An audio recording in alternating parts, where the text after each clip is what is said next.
चार अवस्थाएं बताई और उसमें सबसे पहले क्या बताई? परायत नैतिकता। तो ये तो मैंने आपको बता ही दी। सॉरी,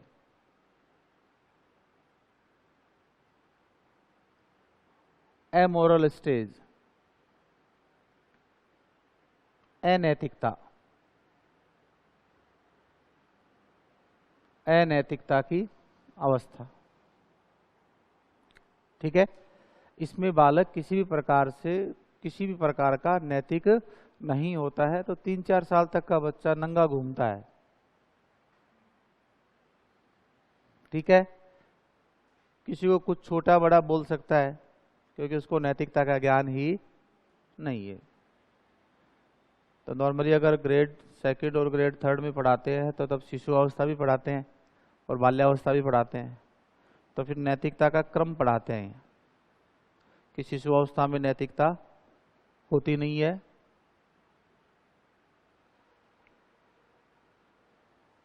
बाद में लिखना, मैं लिखवा दूंगा, मैं ठीक ठाक लिखवा देता हूँ, दिक्कत नहीं है।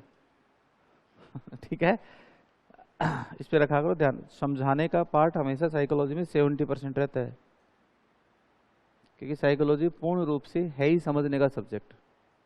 आप इसको रट नहीं सकते, रटोगे तो भाषा ऐसी होती है दूसरी लाइन याद नहीं रहेगी।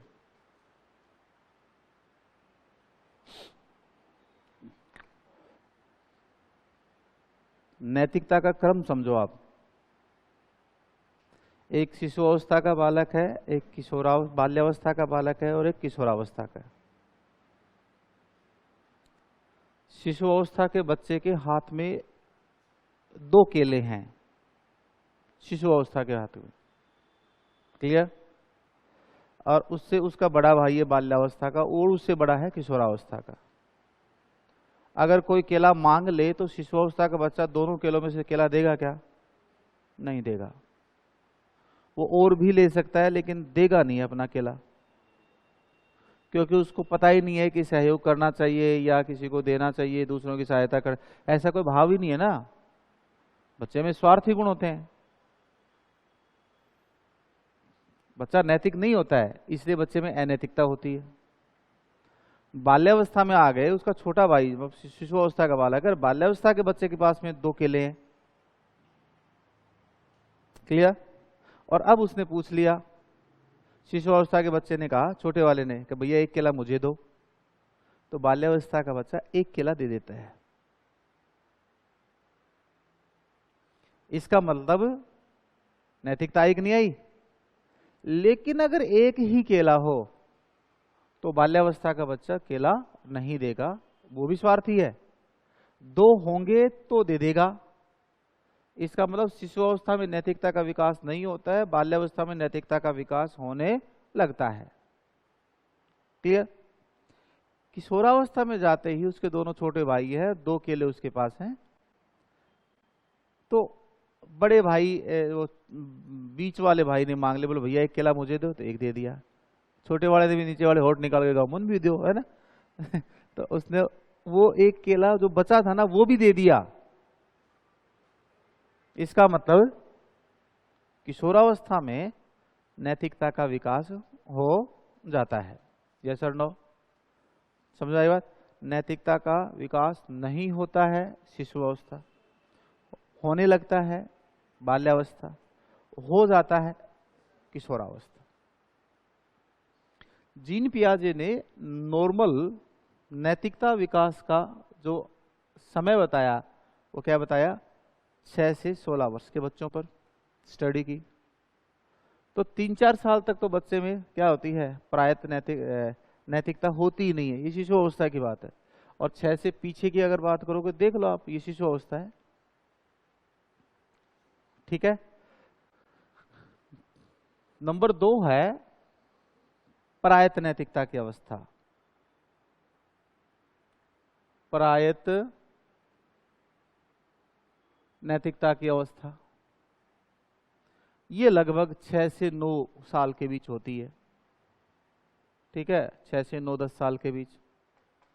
परायत नैतिकता को मैंने समझा दिया है कि परायत नैतिकता दूसरों के द्वारा प्रभावित होती है। दूसरों के द्वारा लिए गए निर्णयों के कारण हम कितने नैतिक हैं, या मॉरल कितने हैं, मॉरल डेवलपमेंट कितना है, वो दबाव की नैतिकता है, सक्रिय नैतिक क्रियावस्था है ये। ठीक है, तो ये 6 से लेकर 9-10 तक पहुंच जाती है कोई बड़ा, क्योंकि ये स्विच ऑफ, मैं हमेशा बोलता हूँ विकास में अवस्थाओं का जब हम क्रम पढ़ते हैं या उनका समय पढ़ते हैं, तो Vikas switch off switch on mode का डेवलपमेंट नहीं होता है कि आपने बटन ऑन किया पंखा चल गया, ऐसे ही शिशुअवस्था में किशोरावस्था में पहुंचा तुरंत सारे गुण आ गए ना, समय लगेगा। किसी में थोड़ा लेट आ सकता है और किसी में थोड़ा सा क्या आ सकता है, पहले आ सकता है ना, डिले कर सकता है डेवलपमेंट, या डेवलपमेंट जल्दी भी हो सकता है। ये डिपेंड करता है आनुवंशिकता पर, डिपेंड करता है वातावरण पर, मतलब निर्भर करता है व्यक्तिगत भिन्नताओं पर।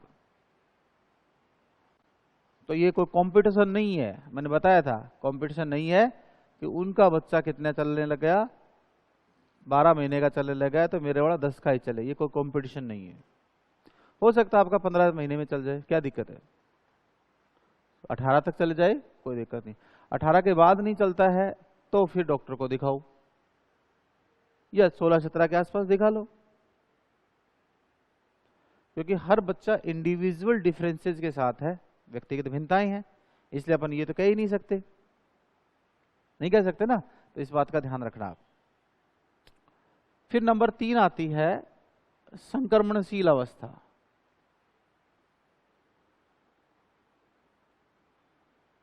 ट्रांजिशनल फेज, और ये अवस्था प्रायत नैतिकता से स्वायत्त नैतिकता की ओर जाने की अवस्था है। इसमें न तो बालक पूर्ण रूप से प्रायत नैतिक हो रहता पाता है और न ही पूर्ण रूप से स्वायत्त नैतिक हो पाता है, क्योंकि अब बालक क्या हो रहा है, 10 साल से लेकर 13 साल के बीच में वो समाज से खुद बहुत कुछ सीखने लग जाता है, बच्चे का संज्ञान स्तर भी ठीक ठाक हो जाता है,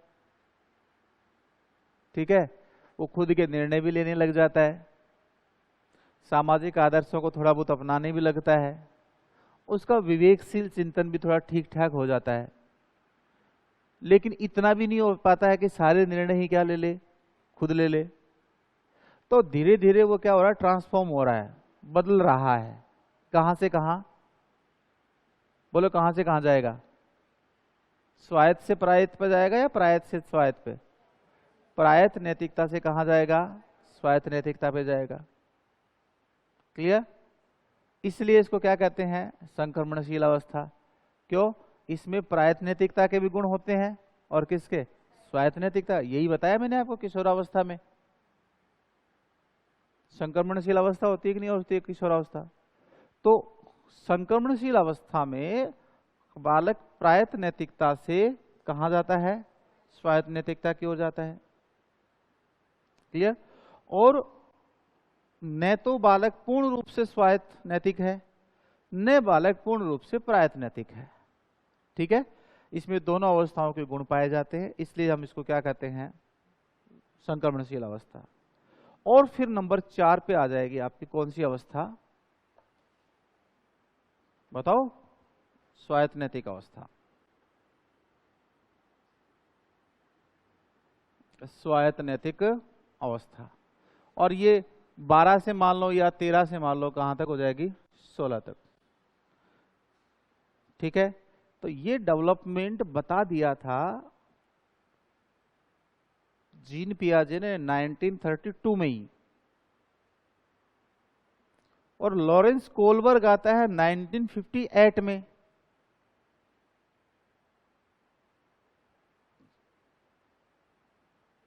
ठीक है, meaning and measurement of moral development, structure of moral development और साइकोलॉजी ऑफ मॉरल डेवलपमेंट, ये 3 पुस्तकें कौन लिखता है, लॉरेंस कोलबर्ग। और 1958 में फिर अपना नैतिक विकासवाद देता है। इसका मतलब 26 साल पहले कौन हो गया है, नैतिक विकास का जन्म हो गया है।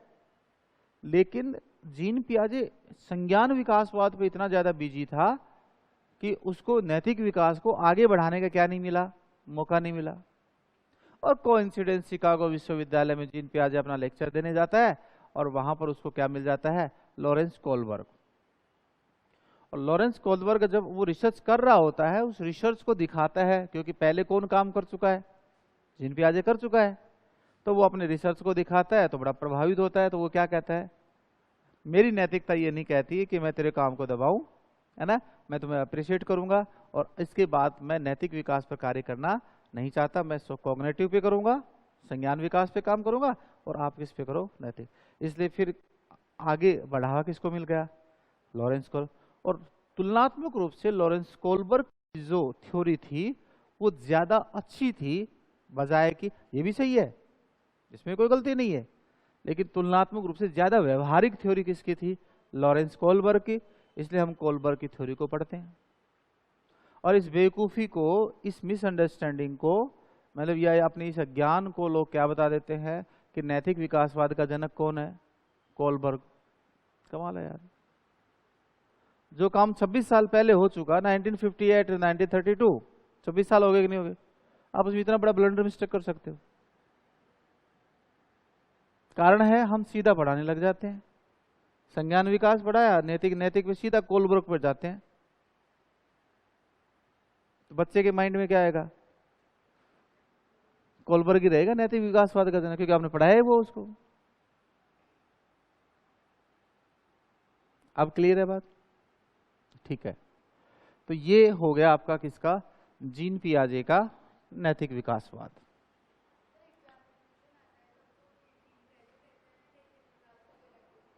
हाँ, अब कल ही तो आए हैं ना, मैं इससे पहले ही सारे डिस्कस कर चुका, जीन पियाजे पढ़ाया है ना, तो भी लिखवा चुका मैं ये सारी चीजें, बहुत डिटेल से सारी चीजें बताई है ना।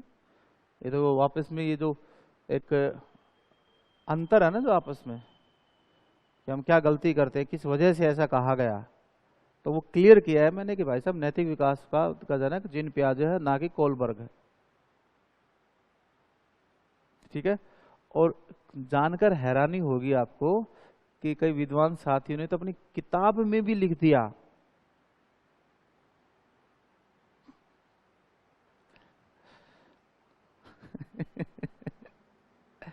अब आप सोच के देखो कितना ये मतलब क्या है, ये गलती है या एक बाउंडर है। एक लड़का जिसने एग्जाम दिया, मेरे पास ये अभी एक अनुभव हो रहे हैं, मेरे पास बहुत सारे खुशी के मैसेज भी आ रहे हैं, अभी आपको दिखा सकता हूँ ना व्हाट्सएप पे, और मेरे पास दुख के मैसेज भी आ रहे हैं, और मेरे पास ये मैसेज भी आ रहे हैं कि सर अजीब सी दुविधा में हूँ, क्या होगा पता नहीं, डर लग रहा है, डर लग रहा है। ये मैसेज सबसे ज्यादा आ रहे हैं। ये मैसेज किन के आ रहे हैं, जिनके 2 या 3 नंबर ही ज्यादा हैं, उनके तो ये आ रहे हैं कि सर डर लग रहा है। ये तो उससे भी ज्यादा बुरी स्थिति होगी, इससे बढ़िया होता नहीं होता, भाई नहीं होता, क्लियर हो गया, नहीं हुआ, ठीक है। लेकिन 2-3 नंबर आए हैं तो वो अब धर्म संकट में आ गया होगा, या वो ज्यादा बड़ी बेइज्जती होगी समाज में। जिसके 15-16 नंबर आ रहे हैं, मेरे को जब मैंने इंग्लिश की कट ऑफ बताई थी ना यूट्यूब पर, अंग्रेजी वालों ने सबसे ज्यादा ट्रोल किया था, इतनी भी मेरिट जाएगी क्या, आपको नॉलेज ही नहीं है। मैंने को कुछ नहीं कहा, कुछ नहीं कहा, ठीक है। कल मेरिट आ गई, पता ही चल गया। हालांकि मेरिट 196 गई है, मैंने 202 बता रखी है, ठीक है। वो 202 से 205 के बीच जाएगी फाइनल कट ऑफ। और 2 बच्चों ने मैसेज कर दिया, बोले सर सॉरी, वो होना ही था, क्योंकि स्टूडेंट हमेशा कभी भी अपने पैरामीटर से बाहर निकल कर नहीं सोच पाता है। उसको लगता है कि मेरे 64% आ रहे हैं तो मेरिट 62-63 ही जाएगी, और जो 70 आ रहे हैं वो कहेगा 68-70 आएगी। और जो स्टूडेंट के पास में डाटा होते हैं वो ओवरऑल सब बच्चों के होते हैं, और एक ब्रेन में एक अनुभव हो जाता है कि भाई बच्चे कितना तक कर सकते हैं, पेपर का लेवल देख के आइडिया लग जाता है। अभी तक 5 5 वो 4 पेपरों के आए हैं ना रिजल्ट। 6 साइंस का हो गया, मैथ साइंस का हो गया, एसएस वो तो खैर वो नहीं, लेकिन ये मूलतः 4 बड़े सब्जेक्ट आए हैं, है ना। हिंदी संस्कृत का नहीं आया है ना। और 27 या 28 अप्रैल को मैंने एक क्लास ले रखी है कट ऑफ की, उस पर जाके देख लो और सारे डाटा मिला लो, आपको पता लग जाएगा कितनी एक्यूरेसी उसमें। और वो मैंने ऐसे नहीं किया था, अजम्पशन नहीं बताया था, मैंने संभाग वाइज सारे टीचर से बात की, डाटा कलेक्ट किए, बच्चों से डाटा कलेक्ट किए, उसके बाद में हर सब्जेक्ट की संभाग वाइज व्यू लेते हुए फिर बताया था उसको, तब जाके वो सटीक बैठी है। 4 दिन लगे थे उसमें। कर बात थी गलतियों की, डर लगना आ रही है ऐसा होता, तो ये इतना अजीब सिचुएशन हो जाती है कि समझ में नहीं आ रहा है कि अब क्या करें। और बहुत खतरनाक स्थिति से गुजर रहा अभी फिलहाल युवा वर्ग, ये 1 महीने तक ऐसा ही रहेगा।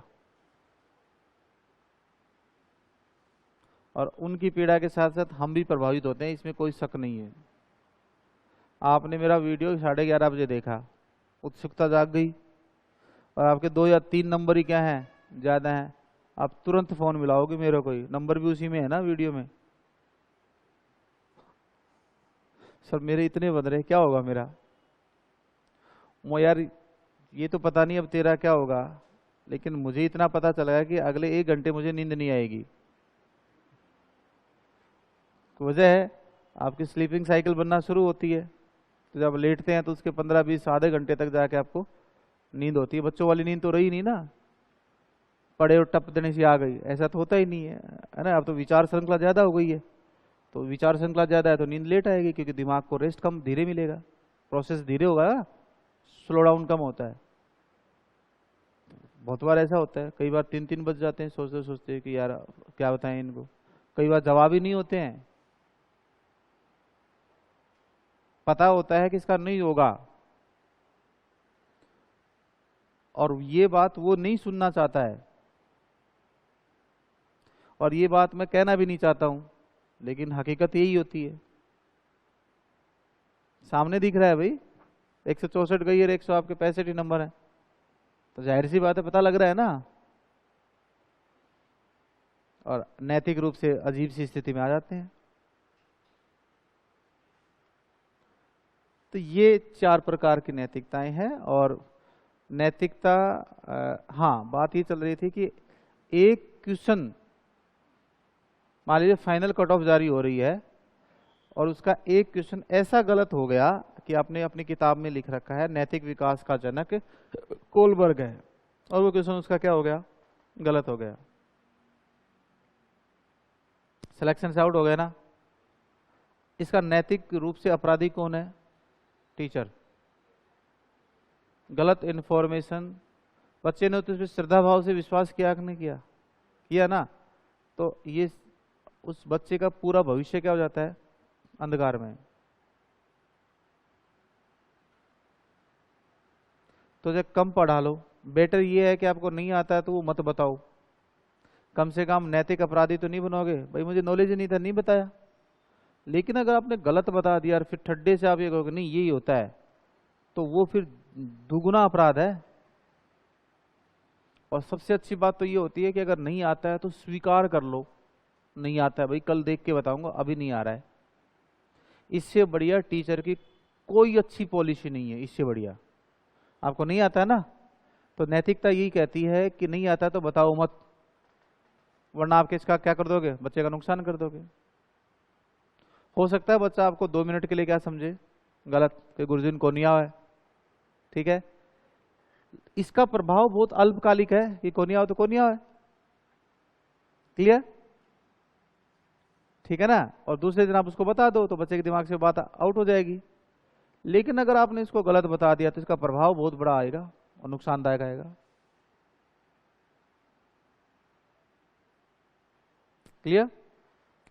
फिर नैतिक विकास कि अगर आधार की बात करें